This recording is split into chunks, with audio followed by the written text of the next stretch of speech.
Easily the biggest Super Mario game, like, ever, Super Mario Odyssey gives you an actual world of stuff to do, fight, possess, collect and discover. But fear not, we've played to the end of the game and found these 17 things we wish we knew before taking those very first steps. Motion controls give you special moves.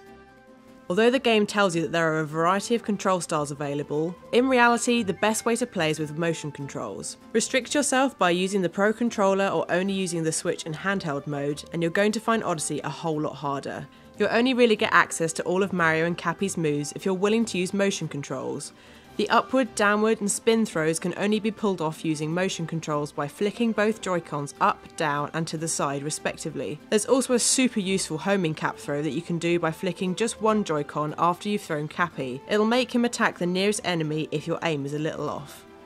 You can chain together Cappy and Mario's moves. It's important to remember that Cappy's skill set isn't restricted to capturing as many critters as you possibly can. Moves like the assisted jump and the swirling spin attack will come in insanely useful if you remember you've got them in your arsenal. Some places will only become accessible by perfecting some special hack combos, whereby you throw Cappy, jump onto him, throw him again and then dive onto him. Chain together a few of these and the highest points on the map suddenly become a lot more accessible, if you can manage to pull it off anyway. There are more moons than the story suggests. For every area you visit on your travels, you'll have to collect a certain number of power moons in order to power up your ship, the Odyssey, so it can fly on to the next kingdom. For example, when you first find the Odyssey in Cascade Kingdom, you'll need to find 5 power moons in order to get it up and running. But in reality, each kingdom has way more moons than the story suggests, all hidden away in various nooks and crannies or locked behind minigames and puzzles, so get searching. There's a hidden list of all the moons for each kingdom. Moons in Super Mario Odyssey are more than plentiful. In fact, some might say that there are just too many.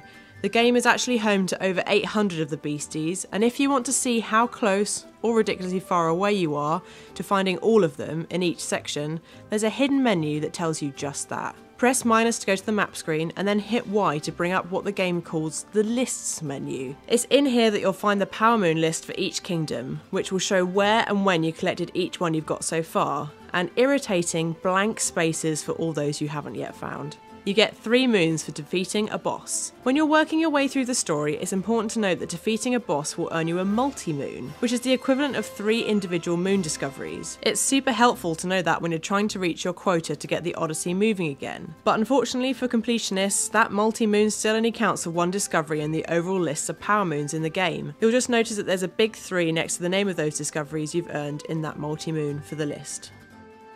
There are hidden toads in each kingdom. In each kingdom you'll find that an adventure toad has had quite the misadventure. He'll have fallen down a hole, got trapped behind a wall of snow, or found some other way to get himself trapped. It's up to you to find him, and for your efforts you'll be gifted with a moon. Thankfully you don't have to help him find his way out again. He's happy enough that someone just knows he's there. There are lady Goombas looking for love. If you see a load of Goombas in one area, the likelihood is that there's a lady Goomba lurking nearby, looking for some Goomba smooches. You'll need to reach her disguised as a stack of Goombas in order to woo her, and that'll earn you yet another moon. Each world has its own limited currency. Each kingdom has its very own and adorably themed currency. There are 50 or 100 of these purple coins to find in each kingdom, which you can use to buy stuff from the individual kingdom shops. You can buy stuff to decorate your ship. The theme shops offer outfits, decals to decorate your Odyssey with, and even themed souvenirs that if you buy will appear on the shelves inside your ship. The more you buy, the better your Odyssey will look. You've just got to find enough coins to get them all. There are 3 different ways to help you find moons. When you start wanting to pull your hair out over trying to find every single moon ever, you'll be pleased to hear that there are 3 different ways that the game tries to help you. Firstly, there's the most cryptic. The Talkatoo. This little parrot will appear in the world after you've beaten the kingdom's boss and will give you a clue as to where a moon is hidden. It will merely give you the name of said moon and highlight it in your ultimate moon list. There's usually a clue in the name, but it's definitely cryptic. Then there's the Amiibo Help.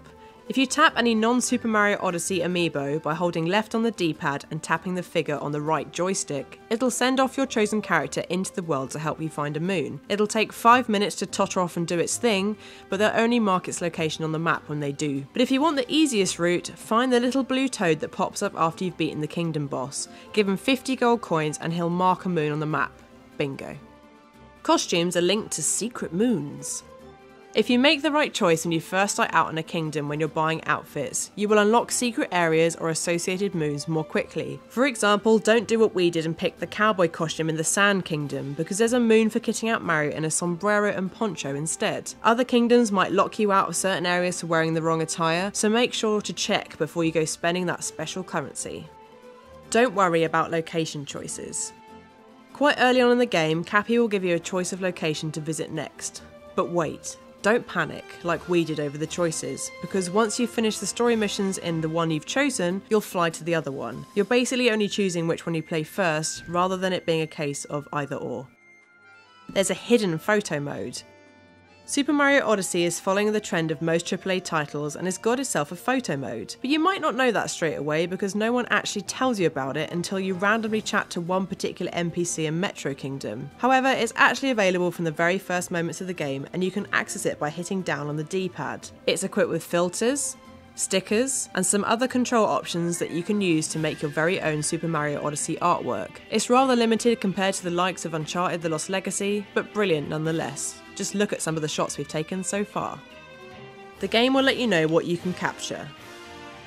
If you're ever wondering what to do or where to go next, it's useful to know that the game will prompt you for anything or anyone that you can capture. Stand still for long enough and a little white hat icon will pop up, letting you know that you can interact with that item. It's gotten me out of a head scratcher moment more than once. You can stop capturing a thing by pressing a button. Once you've embodied whatever you've captured, whether it's a bullet bill or this adorable caterpillar thingy called a tropical wiggler, you might be wondering how the heck you get out of it without having to drop it off a cliff. Well, if you hit ZL, you'll automatically eject yourself from your temporary body and return to your true Mario-shaped form. There are hint photos scattered throughout the game that get you more moons.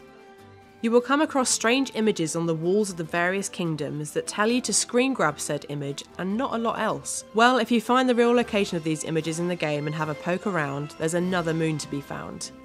More moons and coins unlock in each kingdom after you've defeated the boss. Every time you defeat a boss, it's tempting to just jump in the Odyssey and head for the next kingdom. But wait! Stop! Every time you beat a final boss in a kingdom and are ready to hot-foot it out of there, you will miss out on all the goodies it just unlocked. More moons, more coins, more stuff. It's all just waiting there for the grabbing. Cap Kingdom is a great example of this. Head back there after you've defeated the bunnies in Cascade Kingdom and discover all it has to offer. So that's 17 things I wish I knew before playing that you now know. Let us know if you have any more tips in the comments below, click the boxes on the left for more content from us, and don't forget to hit that big button in the middle for more gaming, news, reviews, previews, tips and guides right here on Games Radar Plus.